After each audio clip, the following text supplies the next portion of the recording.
Hey everyone, Jody from Bird Dog Off-Road Adventures. Evan with the Adventures of Rogers and Henderson. Yeah. So Derek and Monica and Milton will not be joining us tonight. They had other priorities to do tonight, so we wish best luck to them guys. We'll see them hopefully next time.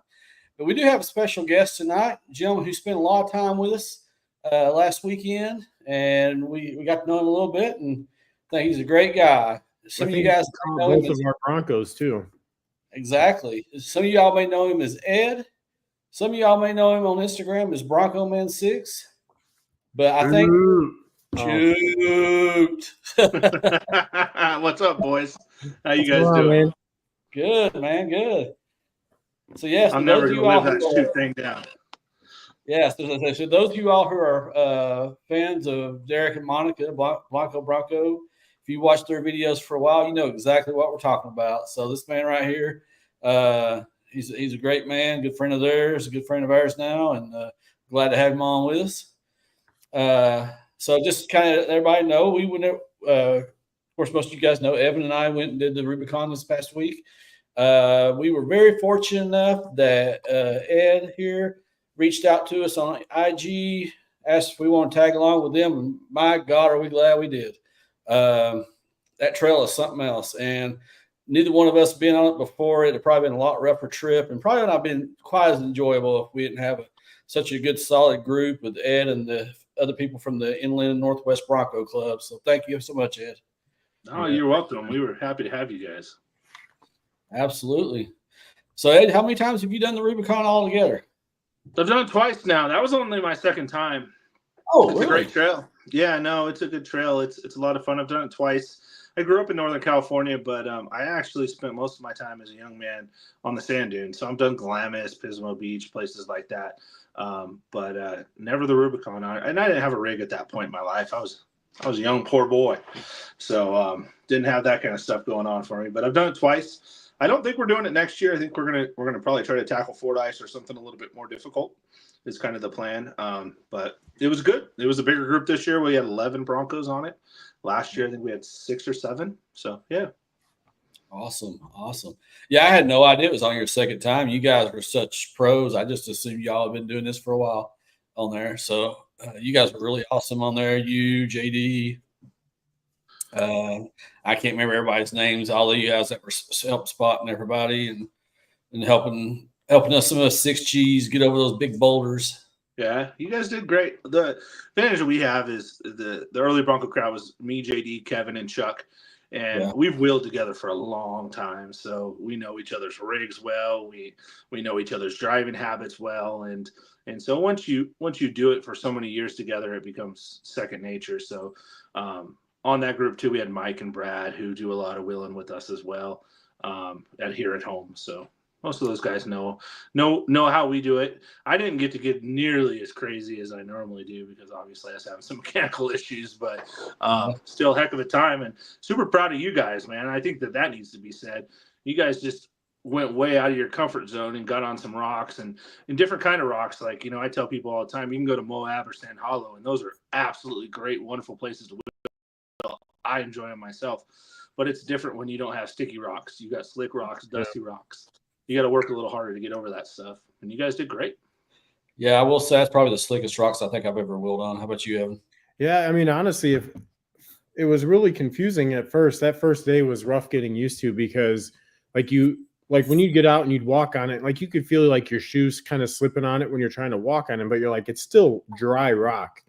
But when that fine silt, that dirt or whatever gets on it, I mean, it's just as slippery as like a muddy rock out here in the Midwest. It was interesting. The first day I felt was harder for me, just trying to get a feel for the way the Bronco was behaving versus how it normally acts when we're out wherever we're going out here. So it was an adjustment for sure. I wish I would have aired down more, but I was also worried about the ground clearance. But that was a toss-up at that point. Am I going to drag more and hope to gain a little bit more traction, or try and stay above it and hope that I can spin my way off of it, I guess. So next mod is portals. That way you can go down to 5 PSI, right? The joke about that is when I got home from work, I was actually looking at portals on 74 Weld's website. Yeah, it's a good thing you probably didn't go to Nevada because they were like 2 or 3 vehicles there on portals, and one of them was a 2-door. Wild Horses. I can't think. I know Mitch. His dad is it Jim? It's Jim. Yeah, Jim. He has the white, I think 2-door. He had it there with portals, and there was a 4-door that was over in the visitor parking. That was badass. It was like a Area 51. He had portals. He had the APG or Expedition 1 rear bumper, and I thought, man, that thing looked awesome. But yeah, that's. Well, Jody, did you? We passed him in South Lake Tahoe when we went to the gas station. Oh, really? Before we went back to the barbecue joint, we ran to that gas station. He was going the other way on that Lake Tahoe Boulevard or whatever it was. Nice. So. Yeah, that thing looked clean though. I don't think he took it off roading, or if he did, he cleaned it really good before, because I didn't see any scratch marks or anything on it. So, but it was a badass looking rig. I thought you were getting an early Bronco. What happened? That's portal money, man. Man, well, I was looking at those too, but those price tags got me going. It's not cheap, brother. It's not cheap.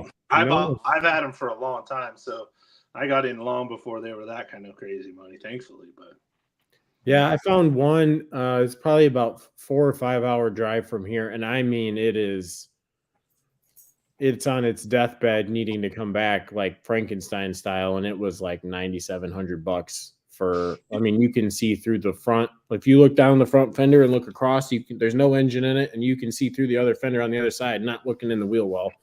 You can find them that are wheeling rigs in that 40 range, and I know that's a big bite. Don't get it twisted. I understand that's expensive, but if you start to look at some of them, what's done, they'll have 1-tons coilovers, right. An Atlas. I mean, I have a built 44, built 9-inch Atlas 6R80. I have half of that in my undercarriage. So, right. All of a sudden you start to look at them and go, well, that's really not that bad of a deal because I couldn't build it for that price. Right. So exactly.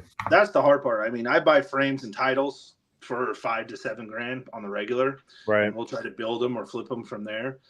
So that's a pretty going normal rate. Most of the time you'll get bodies that are just throwaway. I have 2 bodies out here in the graveyard, as we call it. One's an old rock crawler body. One's a pretty rusty body that we just took off, and they're just sitting there either for a project or to move on to somebody else, or they'll be yard art, but one or the other. Yeah. And I mean, the way I was watching you guys take lines, I'm like, yeah, that's solid axle. I was going to say a lot of solid axle envy there. Yeah, I mean, we were you going through the sand dunes. I'd have the same envy of you guys, though. I mean, yeah, I'm lucky to have both, right? My wife drives a 6G every day, so I don't drive it much anymore. But I do know there's a place for it for sure. But on the rocks, solid axle is always going to be a little bit superior. But drivability and sand dunes, you guys got us. Yeah. I'll tell you what, if I was going to build an early Bronco, I would do kind of like what you were saying. I'd buy something probably not show worthy, and just something to wheel with, because I think those things, especially Urals, the ones that you guys had, and a couple of ones I've seen at the Supercell, I just like, man, I could love just imagine taking that thing off road and just have a fun day with it, and a lot more flexibility, especially with the solid front axle, but also, I think the older models, especially the way some of those were set up, had a lot better departure and approach angles, and of course breakover angle too. Yeah, the breakover angles are always going to be a little better. Everything's tucked up high. The lowest part on the old man, as we call it, is the transmission cross member at this point, and that's, I've never measured it, if I'm honest with you, but it's well above 2 feet above the ground. So we don't really get caught up in, remember the shirt JD said, we don't really have to deal with that so much, but we do have a 92-inch wheelbase, so that is, unless they're stretched, that's a challenge at times as well. I had Karen wheel the old man recently at a local trail, and she's done her Bronco, and we'll do like ladies runs for the club or whatever. And it was the first time she's ever really driven it. And she was like enamored with the feel of everything planted, and moving. And she's like, wow, this is amazing. So, but they all have their place. Let's say that too. You guys just did a pretty difficult trail with the 6G Bronco, and not everybody in America can say they've done that, so you should be proud of that. Oh yeah, I'm thinking this might be. Don't quote me, because I've always been a proponent of never say never, but that might be the hardest trail I ever do. I'm sure with a good spotter, I could do something harder maybe, but I'm just like, I don't know. I just, the videos don't do it justice. And I know everybody says it's a kind of cliche, but it's just those, yeah, like Courtney said in the comments there, it's just relentless. And it's like the first day, it took us a whole day to go how far? What, 4 miles? If even that? Yeah, 4 miles. If we recap that a little, I mean, the hardest part of that was the beginning, and we knew that going into it that we were going to struggle with getting you guys through a little bit of that gatekeeper. And then after you get on the granite slab, some of those climbs. But the gatekeeper really seemed to hang you guys up a little bit. Not you two specifically, the 6G crowd as a whole. Yeah. And we expected that, to be honest with you. We knew ahead of time, JD and I talk a lot, and we knew where we were going to have trouble. And it was pretty evident. And I mean, listen, the early Broncos broke too and held everybody up. So we all kind of had our own little issues on it. But the first day was difficult. You guys got, again, when I say you guys, I mean collectively the 6Gs, the 7 6Gs we had with us. What I think I'm most proud of all that group is every day you guys got better. The first day it was a struggle. We knew as a group that the second day is the harder of the day, even though you guys felt a little bit more comfortable. We've been through that before and seeing, we went, basically 3/4 of a mile in 3.5 hours. So that was a little bit of a hang up, but that's also a shorter day. That's why we specifically do 2 overnights on that trail, so we don't have to kill ourselves the second day. But it was fun. What was your favorite memory from it, Jody? I think the part, hindsight being 2020, I kind of wish I would have tried Soup Bowl, but I also was, having broke that RCV axle recently, and I was just kind of to the point to where I was like, nah, I better not chance. I better be saying sorry. But that one obstacle in the second day, I remember I was behind Evan, and I don't think it has a name for it, but it was very off camber and very vertical. Because I remember I come up and then I had to stop off camber and do like a mini Austin Powers move to where I had to cut the wheel, go back, pull forward, cut the wheel, go back. All the while I'm about 25 degrees roll.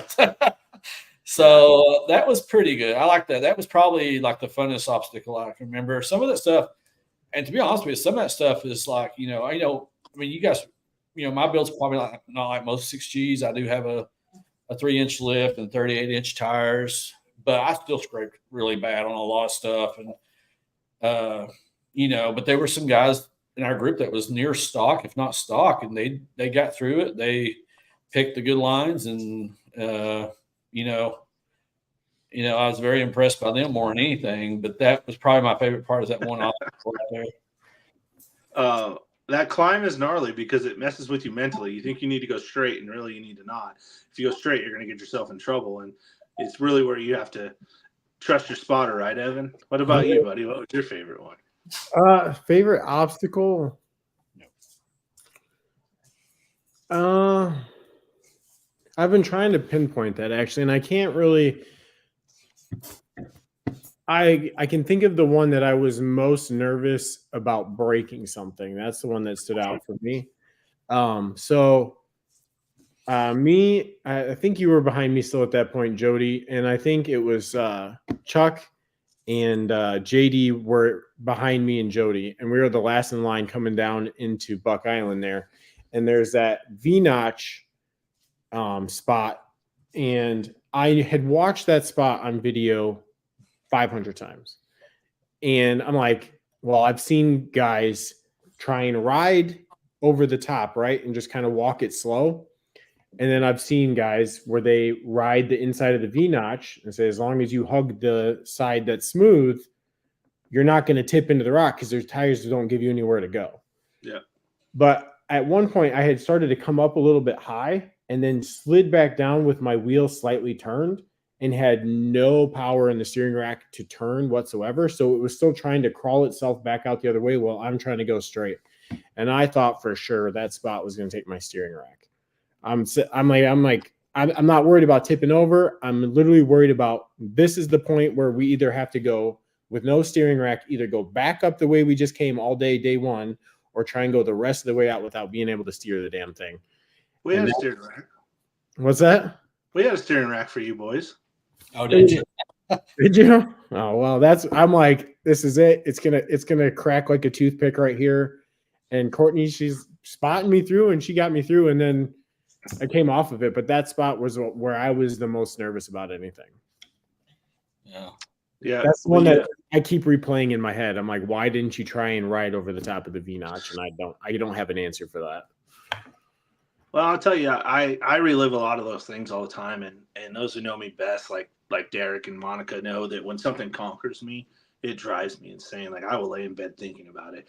And I worked all year long to build my Bronco to make it up to Super Bowl, and I was so disappointed that I had those issues like literally right before Super Bowl.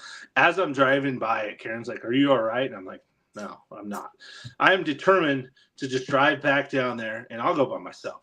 I drive into Super Bowl, do Super Bowl, and I'll drive right back out. I am determined to conquer that dang obstacle, man. It's kicked my butt once, and I didn't even get to put tires on it this year. So my favorite memory was actually Courtney, and looking away from that. I think you guys just made a reel of it, and she was so nervous watching that tire come off the ground, and I thought that was great. I enjoy those moments, especially when I feel like I'm pretty in control of where you're going to go, and you were listening really well, and I'm not going to let you flip, but I also knew you were going to get pretty off camber, and watching her reaction was pretty hilarious to me. So yeah, she's good with those.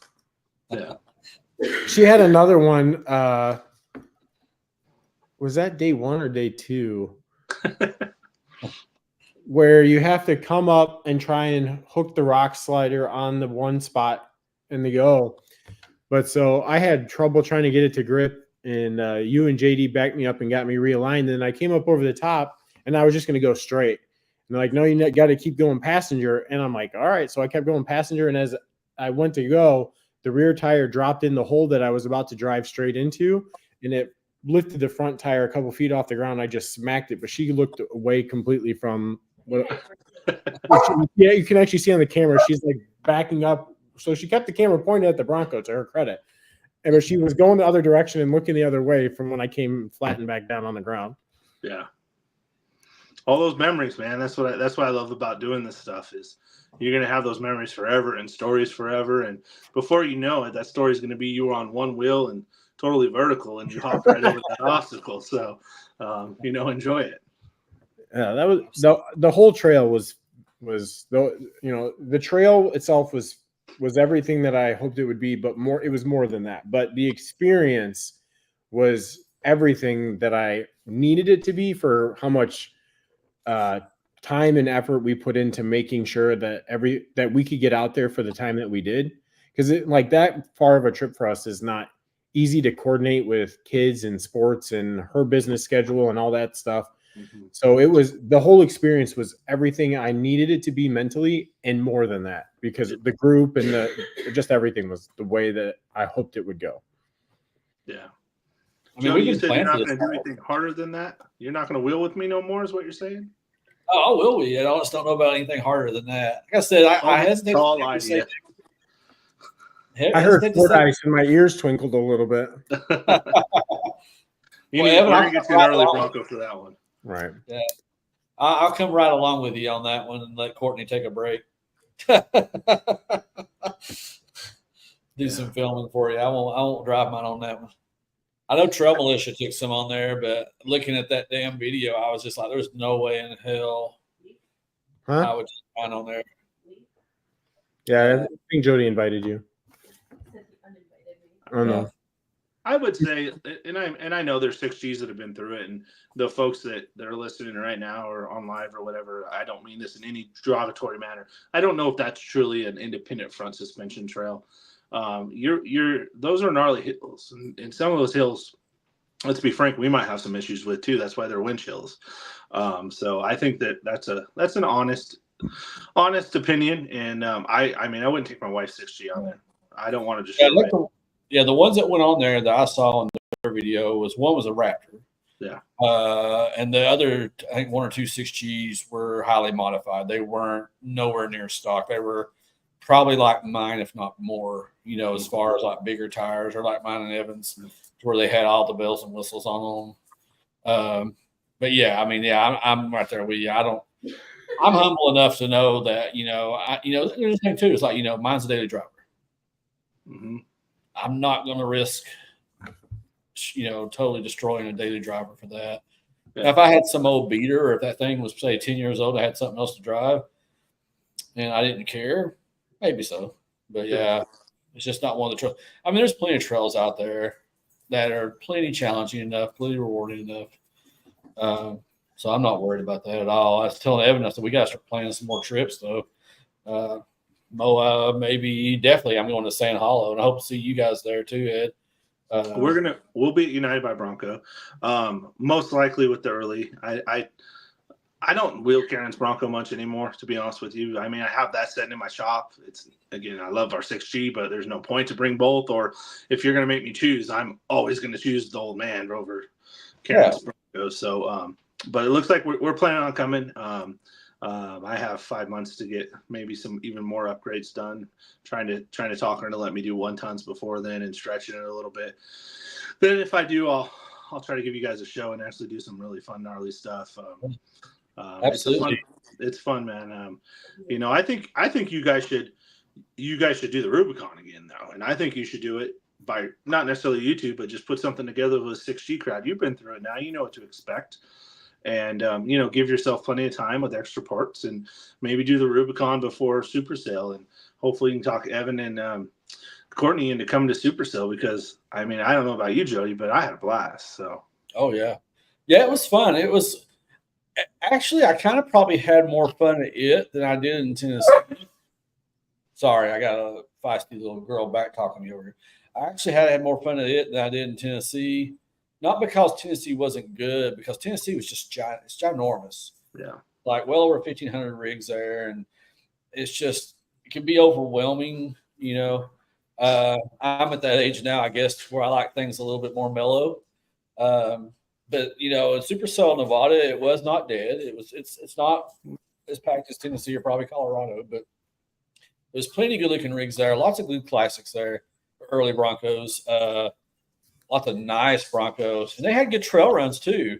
So you had wild horses taking people out on to the prison. Was it Prison Hill? I think the name of it. Yeah, there's Prison Hill and a few other runs there. Yeah, and those are actually pretty good challenging trails. So I mean, it's not like you have good options there, and it's not just all scenic rides like some of like Wisconsin. So if I had to rank this, I've only been to 3 Super Cells so far. I would probably put Nevada as 1, Tennessee is 2, Wisconsin 3, and then I'll check back with y'all next year. And I had to do Colorado. I have a feeling Colorado is going to be either 1 or 2 though. Just Colorado's great. I've been to Colorado and obviously Nevada since they started that. Colorado has some scenic drives that are amazing, and the wheeling's really good there too, obviously. But it's a lot different. So you check in the morning in Colorado, and then you're gone. Like you're just gone all day, and then you come back, and so there's not a lot of interaction other than the group you're within. And I think that kind of what sets Nevada apart. And I hope that as these Super Cells grow with the 6G crowd coming into them, that we continue to build this community. And just we were just hanging out throwing bags and having a blast, right, and just bullshitting. And I apologize, I don't know if I can cuss on here, but we were just just having a good time, and that is every bit as important to me as a Bronco enthusiast as it is to going on the trails and hanging out with you guys. Those are the moments that I cherish as I get older, and so I hope that as Nevada grows, it never loses that charm. Yeah. I agree with you, because I mean it was definitely a fun time. I had no regrets. I know that some guys in the Arizona group have been talking to me about wanting to come up next year. Now, like I said, I don't know. We'll see what happens. If they want to do the Rubicon, I may or may not. We'll just have to wait and see. It depends on what state my rig's in at the time, and if I hadn't broken anything or God forbid totaled it somehow, we'll probably reconsider it. But yeah, I mean, I think Nevada was pretty fun, and the weather was awesome. I was worried thinking it might be cold, but it was perfect. was like mid 80s the whole week, and it was beautiful. And then Brad took us up on that. Took me and I can't remember the other guy's name that has the blue two-door. Mike.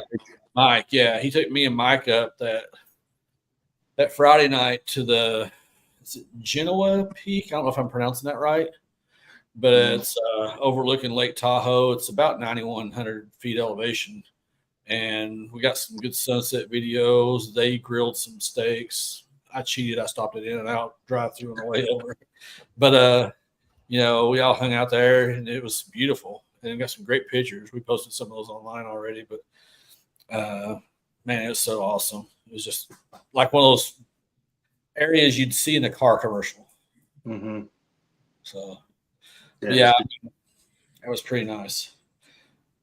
Yeah. No, I don't blame you, Ed. If I had a classic or an early Bronco, I say classic by habit. So sorry, I don't mean to offend nobody, but if I had the choice between an early Bronco like yours or a 6G, I'd definitely drive the early Bronco too, especially like yours, because you guys have some awesome looking rigs out there, and you and JD and Chuck and Kevin. Kevin, I appreciate that. I don't know if they're not awesome looking much anymore. You're just looking at all the spray paint dents and dings, but they're fun as hell to drive. So they look good though. I mean, yeah. Everybody has to have a show truck. Oh, you can quickly look at a rig, and I don't typically look at the first thing I don't notice of any vehicle is the paint. When I see a shiny blue shock or a shiny chrome or aluminum shock with blue lettering on the side, that's the first thing that usually catches my attention. And then I say, oh, there's a real shiny piece of metal where a normal transfer case would be. Yeah. I can see that $5,000 sitting there before I notice what the paint condition looks like. That's the first thing I look for. So when he says good looking rigs, he means it. Yeah, I appreciate that, man. They're built to be driven and enjoyed, and we do it as much as we can. We're blessed to live in the Northwest where we have trails, within an hour from our house, and pretty good ones too. And we drive them as much as we possibly can. So I would too. Yeah, here the closest thing you can do is 3.5 hours in another state, so and a time zone away. Well, that's why we got to get you a trailer and early. I heard Courtney say yes already. I think she did. Yeah. Yeah. Are you looking up there? I gotta teach you boys something. It's easier to beg for permission, or it's easier. How's that go? It's easier to beg for forgiveness. For forgiveness than ask for permission. I live my life that way, man. See, she puts up with your trains, bro. She's all about it. I mean, she would. She's so the way that our vehicle situation goes is as long as she picks it out. Oh, it's fair game. Hey, Courtney, hit me up later. I'm gonna start texting you early Bronco ads. Yeah, she wanted an early Bronco before I did. So, yeah. She's a keeper, bro. I know. I'm gonna flick my hair here. I'll get the hair flip. I saw Brian on here earlier. Evan, you might want to check with him to see if he's got any good deals on some Super Duties. So that way definitely got Super Duties. Brian's on here. Yeah. So when we left that barbecue joint, we were all just kind of standing around after you guys went and got in the trucks in the other parking lot. We're pulling out to head into town. And somebody says, "Oh, I'm really jealous of that." I'm like, "Yeah, I'm jealous of that and their tow rigs." Yeah. Yeah, she did say I could trade in her Bronco on a Super Duty. Oh. That was a good one.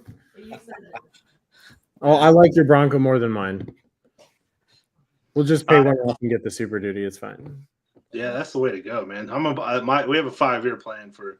My life goal is to get a Super Duty and a trailer to pull 3 Broncos with. So I'm in the middle of building Karen's 66 half cab, which I think we talked about, and I'd like to be able to take all 3 of them and the 6G, honestly, on a trailer and park them. And then when we go on these cruises, I'll just drive the 6G, and then when I want to beat one up, I can beat mine up. And that's a perfect world. I'm not there yet, but we're working towards it.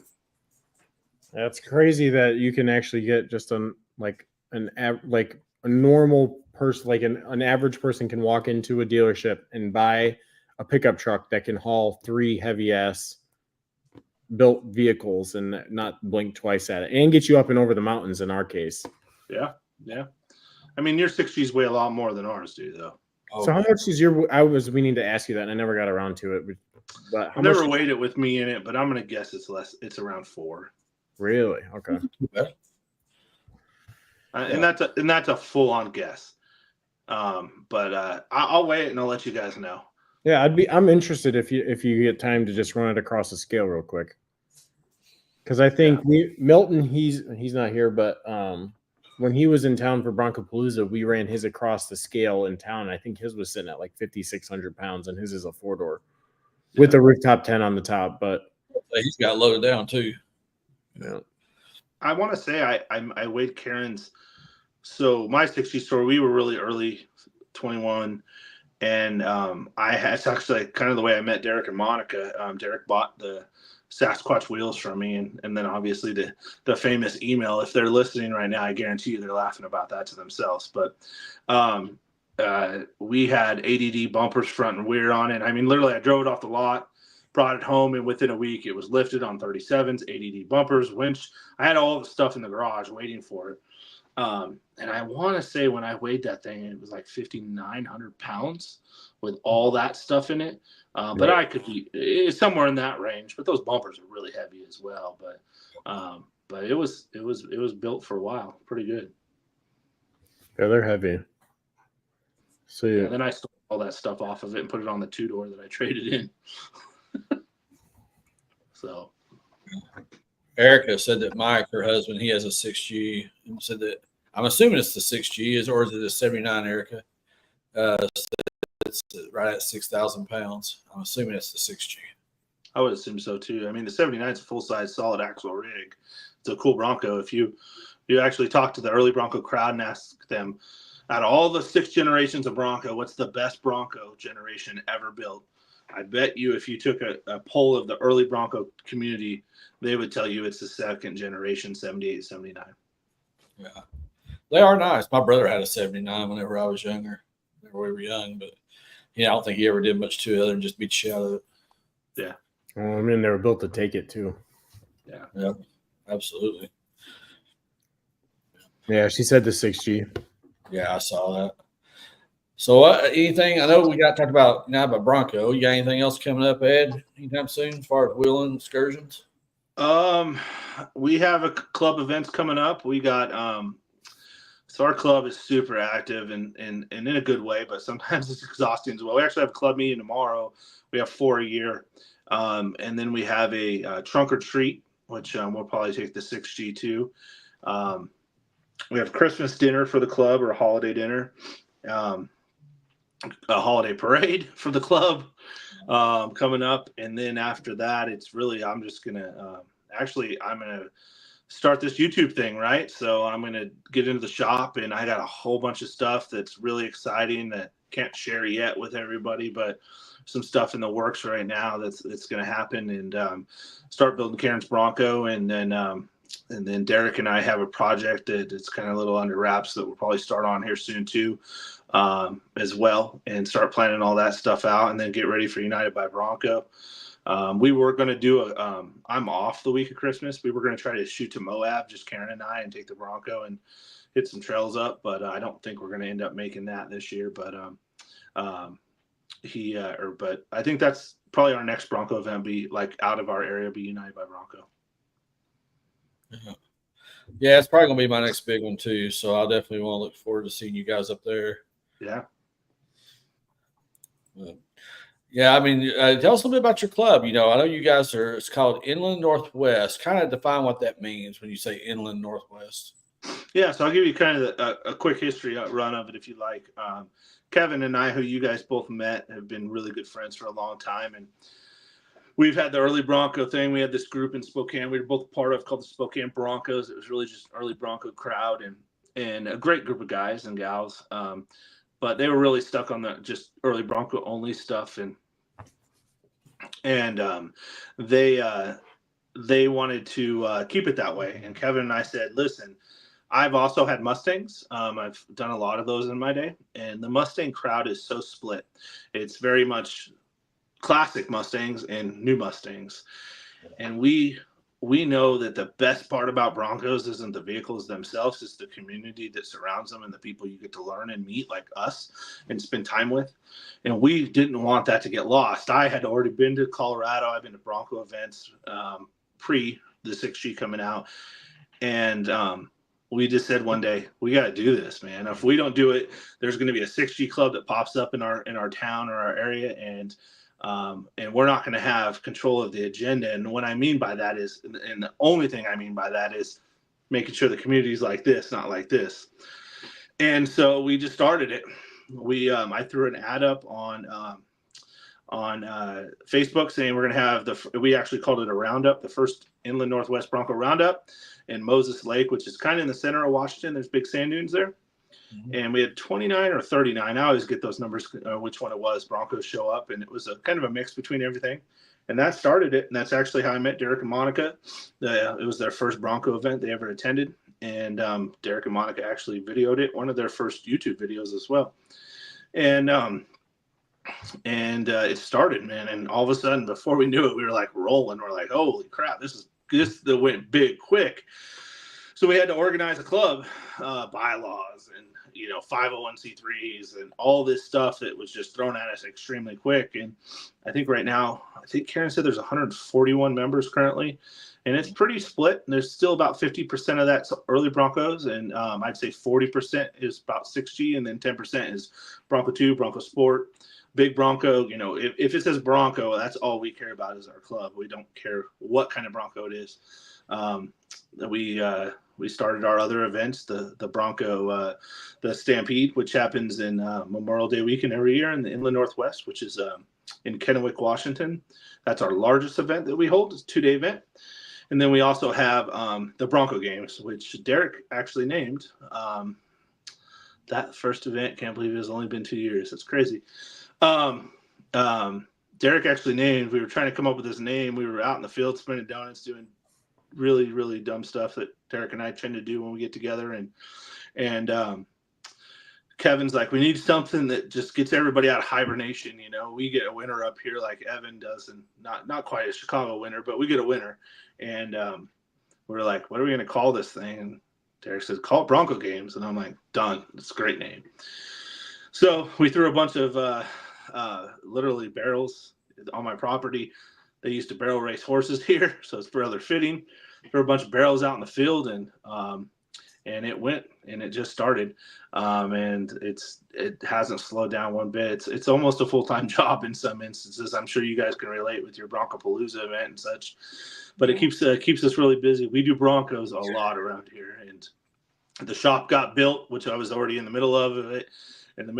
Thanks to all of our friends that played a hand in helping finish that thing. And I think actually I have to throw Derek some more credit. He called it Broken Bronco Garage one day on a video we were making. It was probably when I broke Karen's Bronco, and that stuck. And there's a big old sign out in front of it now that says Broken Bronco Garage. I mean, we had the Alaska Bronco guy that drove from Alaska to Colorado. He stopped and had spent the night here and took a picture underneath it. It's kind of become a thing. So it's just a lot of fun, man. A bunch of people who love Broncos and love the community and love hanging out and just having fun together. And that's what the club is. So yeah, I'm gonna have to check and see what the distance is from Phoenix up there for Memorial Day. Come on. See how far that is. It's a great time. What's that, Evan? Said it's only a number. Yeah, but the thing is, I gotta be very careful with my PTO. I want to be able to hit out as many events as I want to, so that's one of the things I have to be careful about. But plus, I still have to see family, that sort of thing. Well, I thought we were family. You said that on the start of this, but yeah, you are family, but I'm talking about like biological family. Good thing my mother doesn't watch this. She'd probably be like calling me and texting me right now. She's we might get a text message anyway. Yeah, they have a sense about that kind of thing. Yeah, she's in Eastern time. Trust me, she's already in bed. Love her, but yeah, she's already in bed. But yeah, I mean, yeah, you guys seem like you have a lot of fun. Like you said, Evan and I and Courtney and several others, we've had a similar path with our club up in Chicagoland. We got a good group of administrators and moderators that kind of like what you said. We, when we first set that group out, we were like, we wanted to keep it, close knit, very, any riffraff or people that get in there and try to start shit or just talk trash, we out. Yeah, we don't do that stuff either. Yeah, no drama. Keep it very friendly, because we want people to come in there and have a good time. If you want to act like a child, go somewhere else. Yeah. And that group's really done a good job. I know, Courtney's put in a bunch of tireless work, and we love her to death for it. Helping us with Bronco Palooza. She's been one of the key drivers of that event, and we just kind of go with her flow because she's so good at what she does. So we definitely want to give her recognition. She's pretty awesome, man. Watching her hike. Whew. I mean, my wife's a hiker, like getting ready to do the Pacific Coast Trail from Mexico to Canada. So I have a true appreciation of people who like walking out that much. Let's be honest, I'm not built for that. My Bronco hikes, I don't hike. Me neither, brother. Yeah, I was telling you what, that was one of the biggest things I was impressed by that didn't have anything to do with the damn cars in that trip is, her hiking the entire Rubicon pretty much. So just audience, just so you guys know, and I'm not going to say anything to embarrass you, Courtney, so don't get nervous.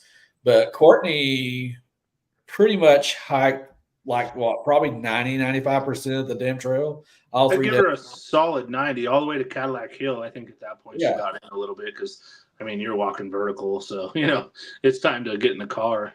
I am a little offended you wouldn't ride an old man, Courtney. I know you can hear this right now, but and I see Evan looking at you. But next time you're together, she's laughing and coughing at the same time. I'm gonna strap her in. I'll have a 5-point harness for her, and we're gonna go up something gnarly for you just to scare you. Okay? She says as long as she can wear a blindfold. That's fine.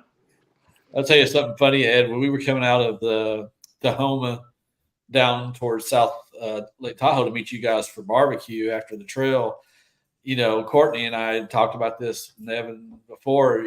She's good until she talked about like $1 Million Highway and stuff like that being like really bothers her because and we were coming off that hill, and it's like on either side it just like dropped off, and as soon as I got to that point, I shot her a text and said, "Sorry, Courtney." And she's clutching the center, so it comes across the screen. She goes, "Why is Jody texting right now?" That's awesome. It's so funny. Hey, Scott, glad to have you on here, buddy. You gotta get him. We got to definitely make sure he comes to United by Bronco. I want to see the big Raptor in action. Those things are impressive. We have this thing called the Funny Rocks here in Washington. So it's again Central Washington, and our club does 2 camping trips a year, kind of an early camping trip and a late camping trip. And we had a buddy who bought a Raptor, and I've never actually taken my early Bronco to that. I've always taken Karen's, and I was willing with one of those Raptors. It's a big girl, like it was scraping on some stuff, and when I mean like trees, pinstriping it, but watching it go up some of the rocks, some of the flex, it was pretty impressive to watch that thing work. Oh yeah, and the thing is they keep like Ford, I think, keeps like trolling me because every year they come out with a better looking color, and I'm like, damn it. What do you guys think of that new the Baja Bronco? I love it. Oh yeah. So what's funny, I don't know if y'all watched the walk around I did with Tom. He showed me, and I'm sure you saw this Ed there, but when I did the walk around at Superstar Nevada, he showed me one of the original stroke Bajas. Same color scheme as the one they had on there. Cause I mean, it was, and I didn't even know, keep in mind, I was ignorant on this stuff, but I didn't even know about that until he told me about it. And I was like, man, that's pretty cool. And then to see them like literally 2 to 3 days later, Ford re-debuts it, I was like, it's freaking awesome. I bet Tom was grinning ear to ear. Yeah, Tom knew about it. I think a few of us early Bronco guys knew it was coming. Yeah. And what I think is great is if you're new to Bronco, is you can actually learn the history of Bronco and understand it with that. Because my favorite Bronco of all time is Big Ole, which is also one at Baja. And it's kind of our Eleanor in the Bronco crowd if you're a Mustang guy. But the Baja Bronco has so much history, winning the Baja in the stock 4x4 class and then overall, and what it did to put the Bronco on the map is super impressive. Just to see Ford paying heritage to it, you can see I get excited about this stuff. It gets me pretty excited about it, and I love and please don't take this the wrong way, 4-door people, that it has the right amount of doors, and I'm stoked to see what that is. It's kind of like a first edition, really. Is what actually Derek and I were talking about during our lunches today.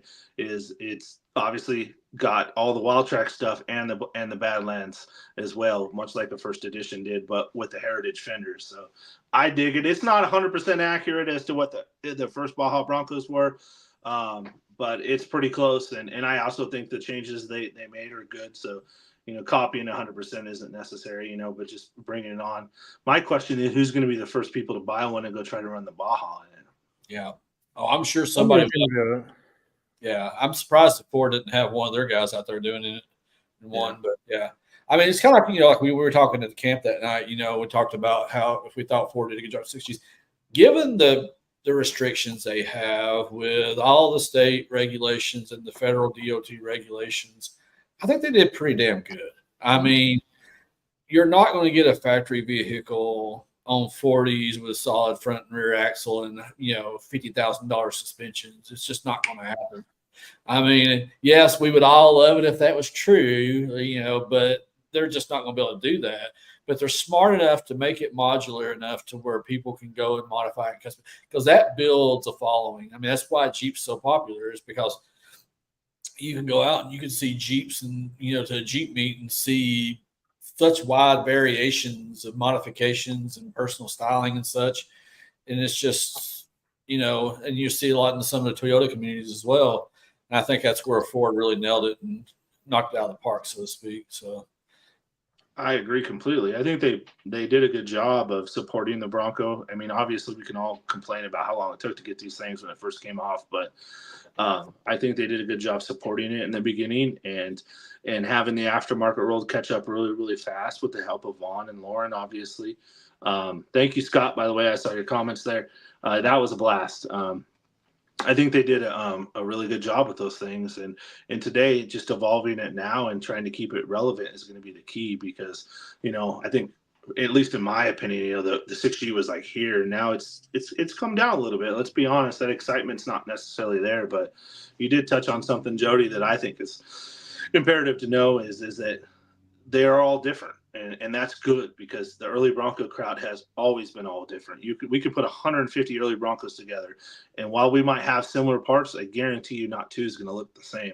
And I think that's what makes Broncos so special. And I think the 6G guys have carried that on. And your two rigs are both very capable, but they don't look the same, and that's cool. They represent you and your vision for what you want it to be, and I've always appreciated that. Yeah, I've tried to copy some of Evan's stuff. It's mostly driveline. Stuff you don't see unless you crawl under it.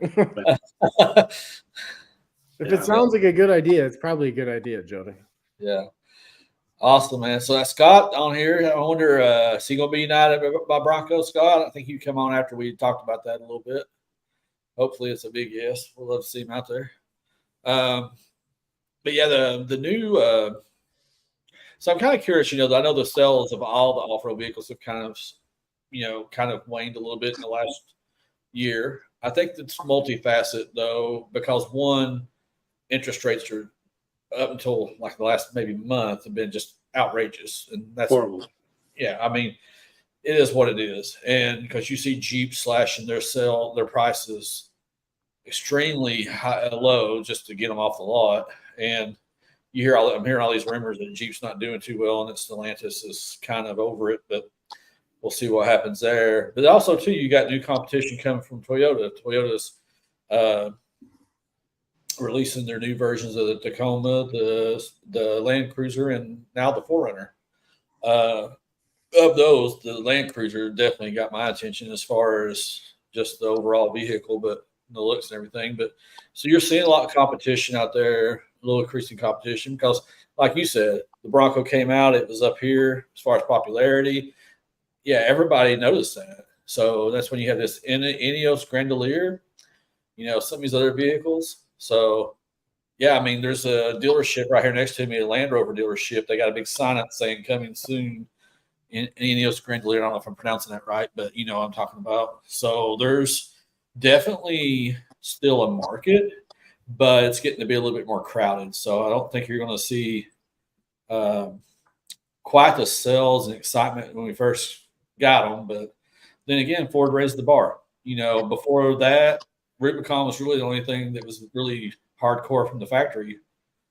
I mean, if we're being honest, because I had a 4Runner, fifth gen 4Runner, and I had to build the shell of that thing, and I did more to it than I've done to my Bronco as far as just trying to think of the word. So as far as like in scope, and got less results. Having to cut big slabs of plastic bumper covers off just to get just to get your aftermarket stuff on. And being basically constrained to 34-inch tires, hold you back a little bit. Yeah. So, when they first released the Bronco, that video they came out with that we all watched, I was like, man, they did. I felt like they took my checklist and like checked off on everything that I wanted.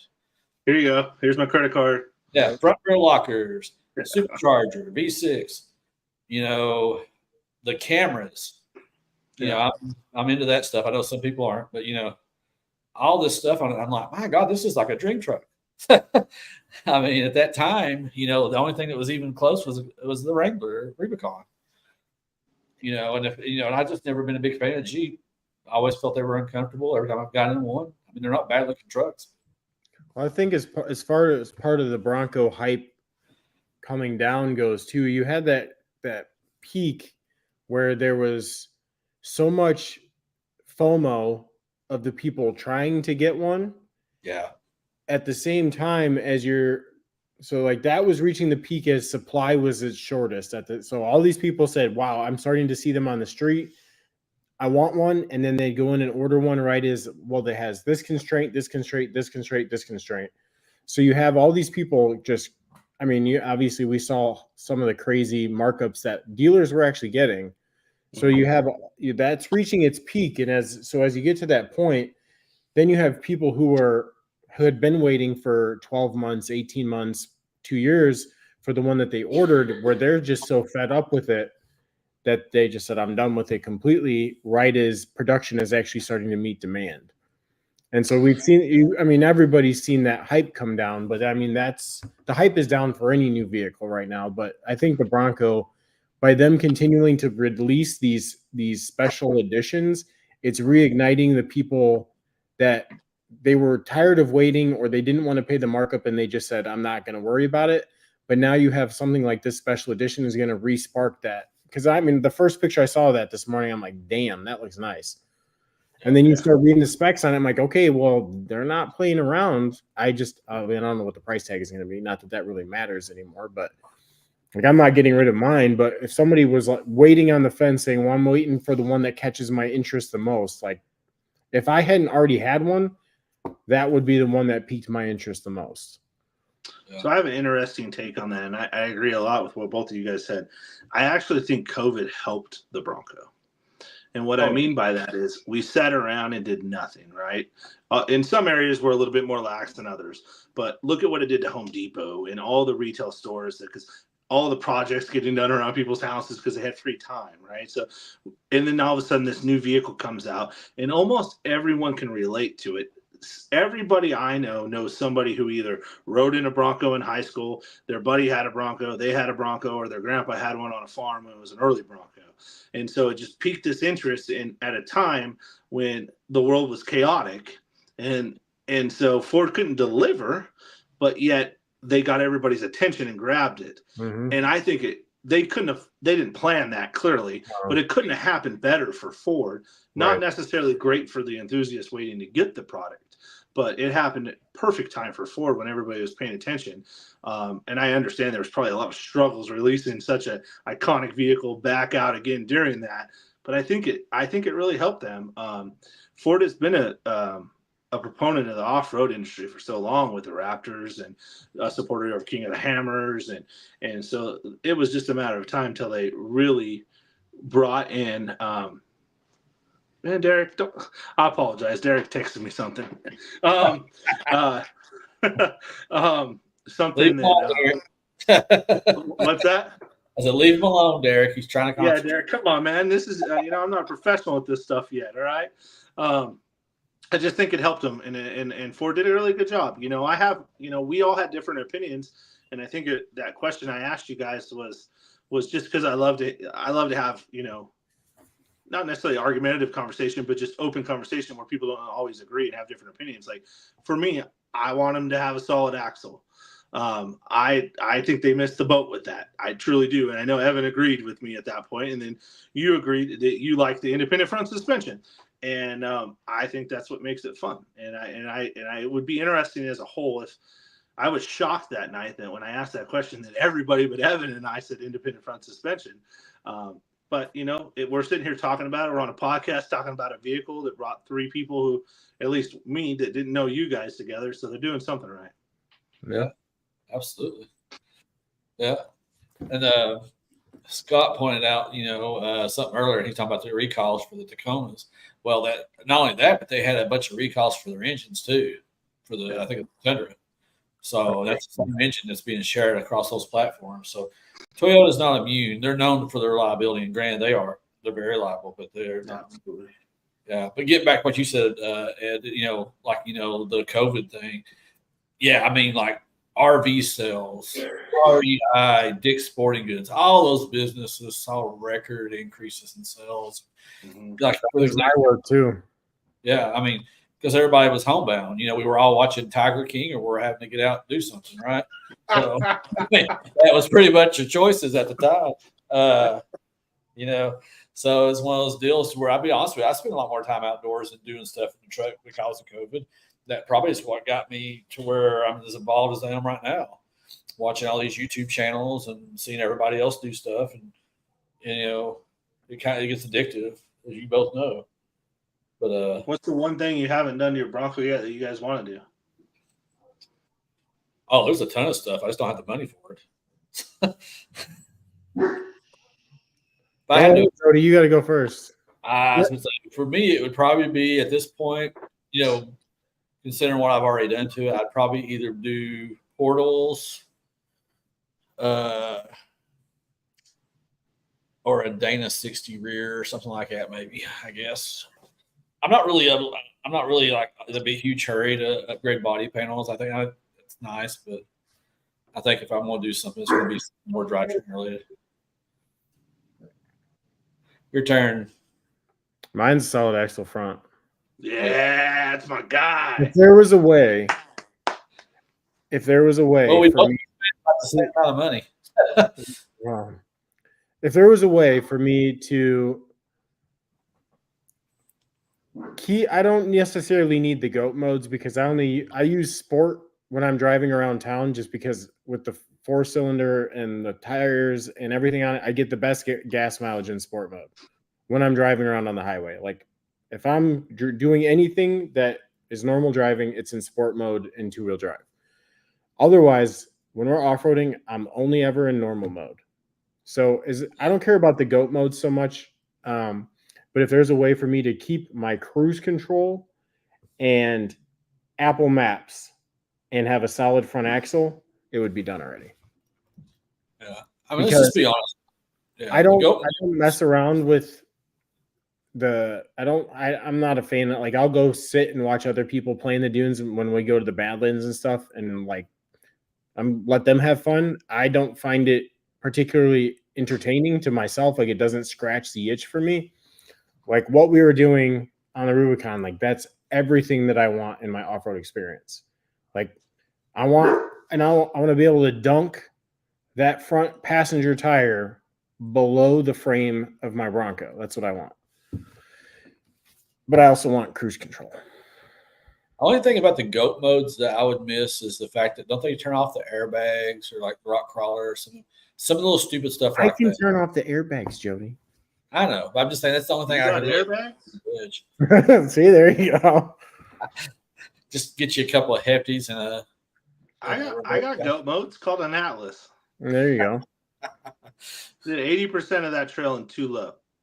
Well, and so the other interesting part that drives me nuts is there is not a great spot to put a twin stick control in the current 6G center console. I'll get rid of that little phone charger thing that overheats everybody's phones. Oh, I them up right there. Oh yeah, Karen has that. She has a Lux package in the Badlands. I got the just ripped base. that out through there. Yeah.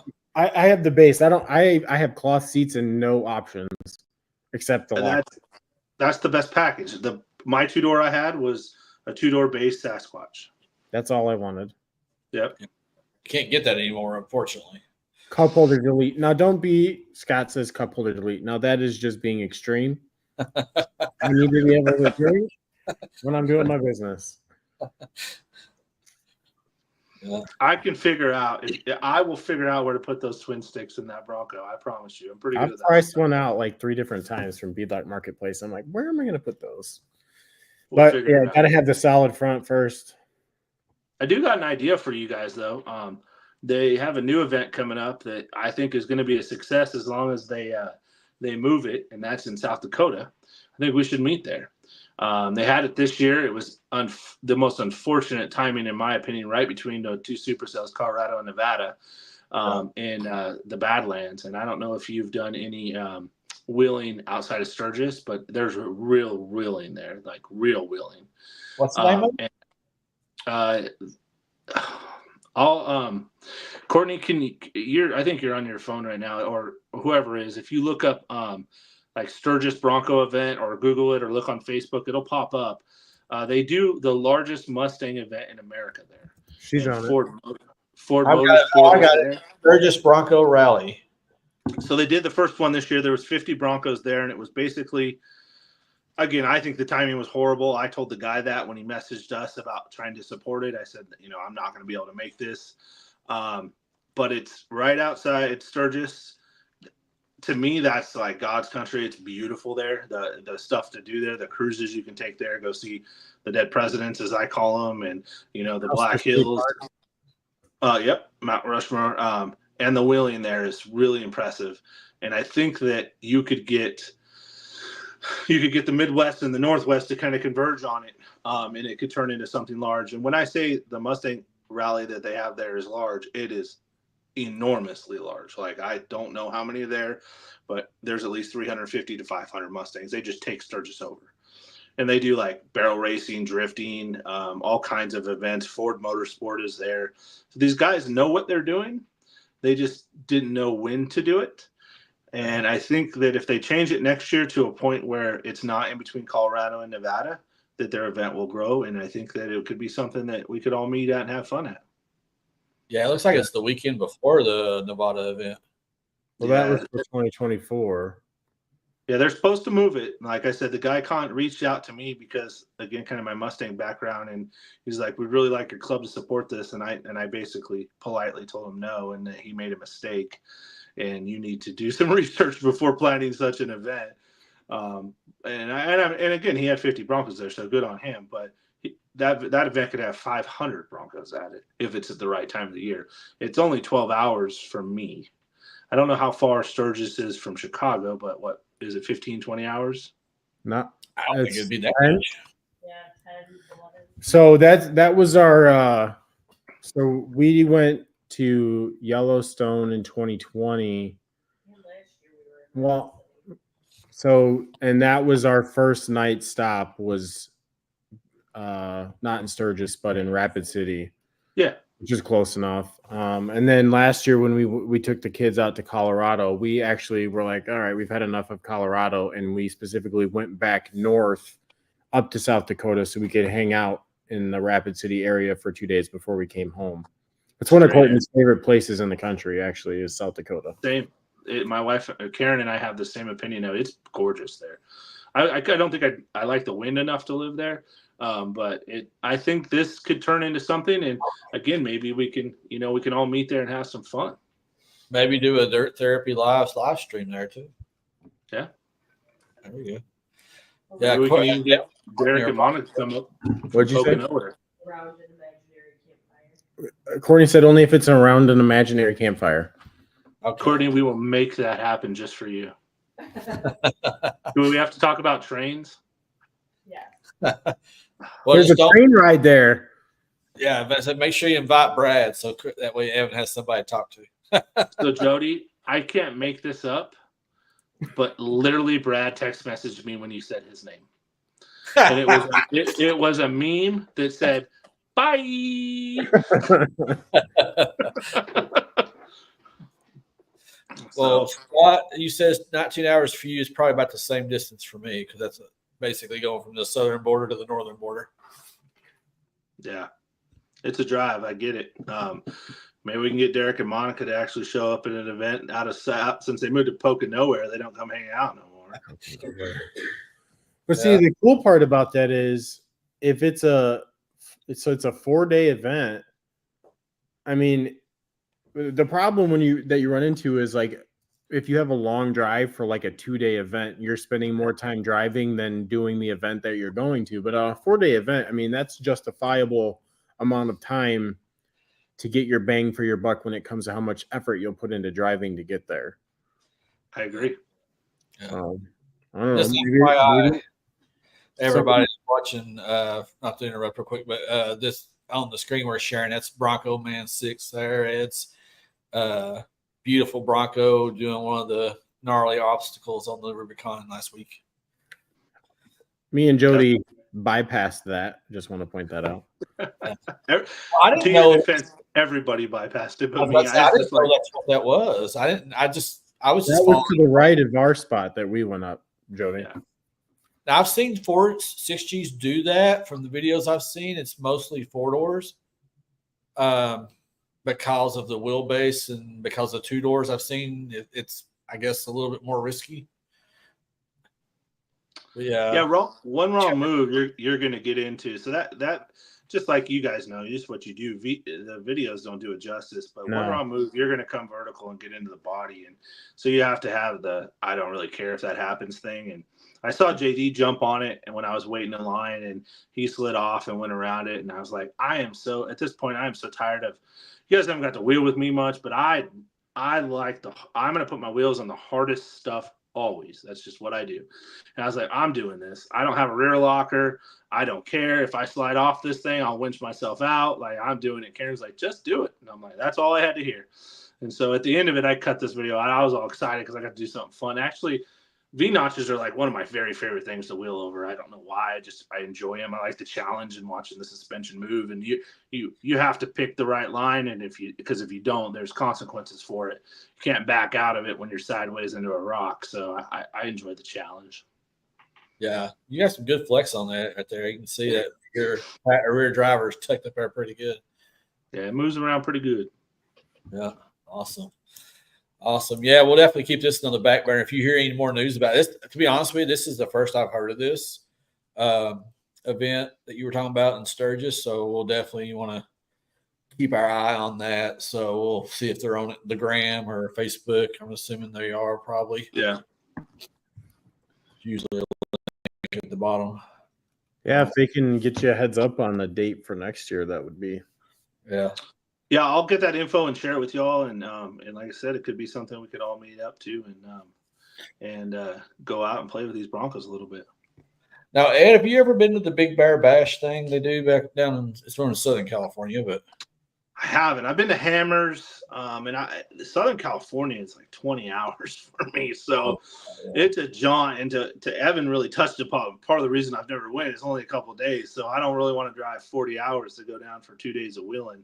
Right. It's been something we've wanted to do for a long time, and we've talked about it, but for me, I'm going to have to take a week's vacation basically to do that event, and I just don't think it's going to future anytime soon. I'd rather go to a supercell or go run the Rubicon or maybe do this event in South Dakota, something along those lines.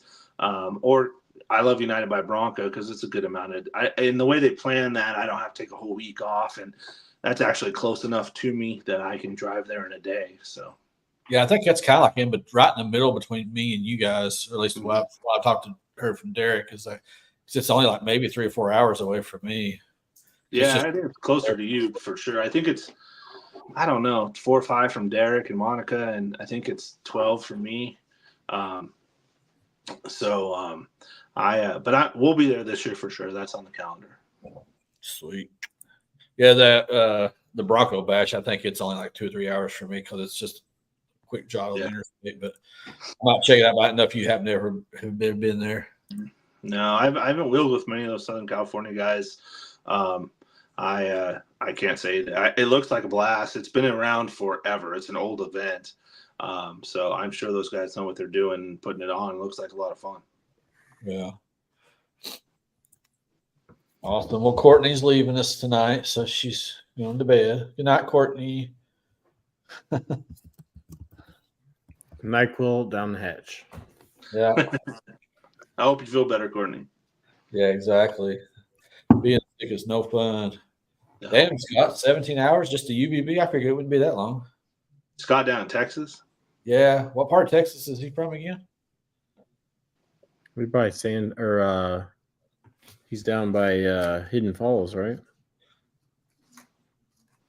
Yeah, I think so. I can't remember if that's near San Antonio or Austin. Austin area. Yeah, that's probably why. I was about to say, because if that's Texas is one of the states you could drive from one end to the other and still spend more than a day. Yeah, he's gonna take 10 hours just to get out of the state. Yeah. Yeah, because New Mexico ain't shit. You know, hell, I drove through there like an hour and a half. There's Goodwill down there too. Yeah. Yeah, there's lots of goodwill in the West, period. I still hadn't done hardly any of the trails here in Arizona, but there's trails everywhere down here. High this weekend in the 70s and 80s, so it's a coming. We'll retire down there. That's the plan. Probably Southern Utah or that Northern Arizona tip. That's kind of the plan for us. So yeah. Well, the good thing about like too is that you can just drive a couple of hours and be in totally different weather. So if you're in Flagstaff in the winter and you want to warm up, you just drive down to the valley or vice versa in the summer. Yeah. All right, well, boys, I'm about running out of stuff to talk about. I got like a shitload of video editing to do. I know Evan probably does too before we get some of these videos out. Actually, I was going to mention that. So I was just skimming through the 400 gigabytes worth of video that we got from just the Rubicon, not including the previous 6 days of what we did. And I was racking my brain on how to structure what to do with all the video material. So I opted, because Courtney actually spent a lot of time up by you guys at the front. So I actually decided to put together just a video of just the early Broncos doing their business on the trail. So I think that's scheduled for Thursday. That one was an easy one to put together. But if there's any footage that you see of your Bronco in it that you'd like, because they're such large image files, just let me know a timestamp and I can send the clips to you individually. That way I'm not trying to send you 400 gigabytes worth of stuff over like a Google Drive. Thank you. But my plan is to get like get some like thumb drives or whatever. But I'm trying to I think so. I plugged in the first GoPro when we got home, and that one was from the whole week leading up to us getting there, and then was covered half the workload once we were on the trail. That one took 36 hours to sync the footage to the GoPro cloud, because I always back it up everything to the cloud before I upload it onto my computer. So it was plugged in syncing for like 36 hours. And then the second GoPro, which was just the Rubicon, that one took like 15 hours to upload. Wow. Getting through it slowly. Yeah, I told Evan on the side the other day, it's probably going to be at least a few weeks before I can get anything out, because it's just all the crap I got to go through. That's a lot of footage, but thank you guys. I appreciate that. And definitely, if I see something, I'll shoot you off a message. Do you have any issues with the drive I gave you, Ed? You know, I handed it to Karen. I ain't looked at it since. So. Well, if you let me know, and I can send you another one. It won't be okay. hard. Yeah, definitely. The one you mailed this way is scheduled to arrive tomorrow. Okay. Yeah. Good. That's another tip, people. If you're hanging out with fellow YouTubers or content creators, buy some shared flash drives before your trip instead of during or after. Lesson learned. Save you some money on stamps. Thought you were about to drop the F-bomb for a second there, Jody. Oh, don't put it past me. Anyway, all right. Well, guys, I'm about to talk out. Are you guys got anything else you want to bring up real quick before we head out of here? Thank you guys for having me on. I appreciate it, and I enjoyed to get to know you guys, and hope we can do it again in the future. Absolutely. Yeah. Cindy, thanks for joining us tonight, man. Appreciate it. Absolutely. We might have you back on again. We probably even like you more than we do Derek. So, oh, he's better looking than me. Don't tell him I said that, though. I won't. We'll keep that zip. All right, everyone. Thank you guys for watching. Please share this with your friends. If you have anybody that's into this kind of stuff, please recommend them. If you haven't already, I put a link earlier in the chat. Bronco Man 6, man, new YouTube channel. He's got that short posted up that we looked at a while ago. Please go and follow him. Do him a good solid. He's a great guy, great spotter. Thanks. Great friend. And of course, Evan and I have our channels too, and so does Derek and Monica and Milton. They can't be with us tonight, but we look forward to having them back next time. All right, y'all. Peace.